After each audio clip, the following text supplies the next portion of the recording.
ஏங்க நானும் தான் சின்ன பிள்ளையில கனவு கண்டேன். எங்கள் காலத்தில் எம்ஜிஆர் படம், அவர் கடவுள் என்னும் முதலாளி கண்டெடுத்த தொழிலாளி விவசாயின்னு ஷூ போட்டுக்கிட்டு கூலிங் கிளாஸ் போட்டுக்கிட்டு தான் பாடுவார்.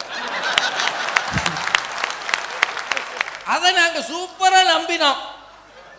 நான்லாம் எனக்கு சின்ன வயசு ஆசையே மிஞ்சி போனால் ஒரு டிரைவர் ஆகிறது தான். என்ன ஆச்சு, பிகாம் படித்தாங்க, இது நடந்தது. நான் இது சொல்கிறதுல ஒரு வெக்கமும் படலை.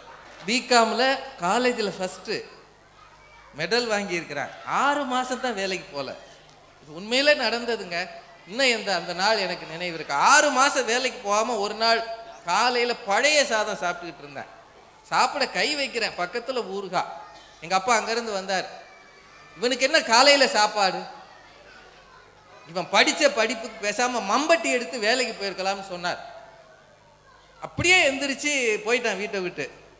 ஒரு புளிய மரம் இருக்கும் அங்கே எங்கள் ஸ்கூலுக்கு பக்கத்தில், அந்த பொந்துக்குள்ளே போய் உட்காந்துக்கிட்டேன். அங்கே தான் யாருக்கு தெரியாது. 6 மணி வரைக்கும் நான் வரவே இல்லை.